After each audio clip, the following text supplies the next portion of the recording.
शेतकरी मित्रांनो नमस्कार. टेक्नो फार्मिंग या यूट्यूब चॅनलवर तुमच्या सर्वांचे स्वागत. आजच्या व्हिडिओमध्ये आपण क्रिस्टल क्रॉप प्रोटेक्शन कंपनीच्या टाकुरो या तणनाशकाविषयी माहिती बघणार आहोत. माहिती घेत असताना त्यातील घटक असेल, त्याची मोड ऑफ ॲक्शन असेल, तसेच ते कोणकोणत्या तणांना नियंत्रित करते व त्याचे वापरण्याचे प्रमाण, फायदे अशा सर्व माहितीवरती आज आपण चर्चा करणार आहोत. शेतकरी मित्रांनो, अजून जर तुम्ही आपल्या चॅनलला सबस्क्राईब केले नसेल तर सबस्क्राईब करा. सोबत बाजूच्या बेल आयकॉनला प्रेस करायला विसरू नका.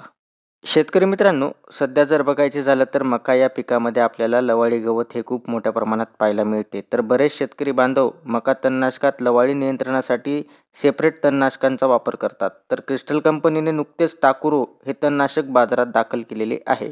तर टाकुरो हे रुंद तसेच लवाळी गवत नियंत्रणासाठी आपल्याला चांगल्या पद्धतीने नियंत्रण देत असते. तर आज आपण टाकुरो या तणनाशकाविषयी संपूर्ण माहिती बघणार आहोत. तर व्हिडिओ हा शेवटपर्यंत पहा. तर शेतकरी मित्रांनो, क्रिस्टल कंपनीच्या टाकुरो या तणनाशकामध्ये आपल्याला कोणते घटक हे पाहायला मिळत असतात. तर यामध्ये मेसोट्रिऑन हे 7.5%, ॲट्राझिन हे 60% व होलोसल्फ्युरन मिथिल हे 3.7% आपल्याला WG म्हणजे वॉटर डिस्पर्सिबल ग्रॅन्युल या फॉर्म्युलेशनमध्ये आपल्याला पाहायला मिळत असते.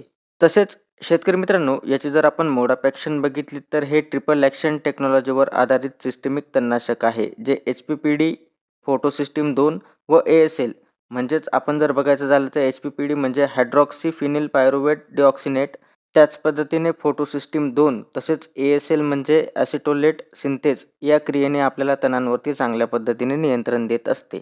तर शेतकरी मित्रांनो, ह्या क्रिया कशा पद्धतीने घडत असतात तर HPPDमुळे तण हे पांढरे म्हणजे ब्लिचिंग होऊन मरत असते. त्याच पद्धतीने फोटोसिस्टीम 2मुळे जे तणांतील जे काही प्रकाश संश्लेषण क्रिया आहे त्याच्यावरती परिणाम करतं, त्यामुळे तण मरत असते. त्याच पद्धतीने ASL हे तणांमधील ॲमिनो ॲसिड तयार होण्यासाठी प्रतिबंध करते, त्यामुळे त्यांचा फुटवा कमी होतो व तण हे नाहीसे होत असते. तर शेतकरी मित्रांनो, टाकुरो या तणनाशकाचा वापर आपण कोणत्या पिकात करू शकतो तर मका या पिकासाठी आपण टाकुरो या तणनाशकाचा वापर करू शकतो. त्याच पद्धतीने शेतकरी मित्रांनो, टाकुरो हे आपल्याला कोणकोणत्या तणांवरती नियंत्रण देत असते तर गवतवर्गीय व रुंद पानांच्या तणांवरती आपल्याला चांगल्या पद्धतीने नियंत्रण देते. प्रामुख्याने जर बघायचं झालं तर गवतवर्गीयमध्ये शिंपी गवत, सावा व चिमणचारा तर या तणांवरती नियंत्रण देते. त्याच पद्धतीने रुंद पानांमध्ये जर बघितलं तर घाणेरी, राजगिरा व लवाळा तर याच्यावरती चांगल्या पद्धतीने आपल्याला नियंत्रण देते. त्याच पद्धतीने शेतकरी मित्रांनो, टाकुरो या तणनाशकाचे आपण प्रमाण काय घ्यावे? जर आपल्याला एकरी वापर करायचा झाला तर एकरी आपण 700 ग्रॅम प्रति एकर याचा वापर आपण फवारणीसाठी करू शकतो.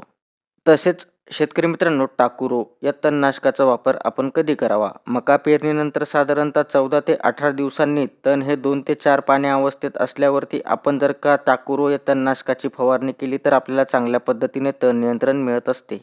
तसेच शेतकरी मित्रांनो, महत्त्वाचे सांगायचे झाले तर शेतकरी मित्रांनो, हे नवीन तणनाशक आहे. याची फवारणी केल्यावरती इतर कोणत्या पिकावरती काय विपरीत परिणाम होतात हे कंपनी लेबल क्लेम तपासूनच तुम्ही फवारणी करायची आहे, जेणेकरून पुढील पिकासाठी आपलं जे काही नुकसान होणार आहे तर ते टळेल.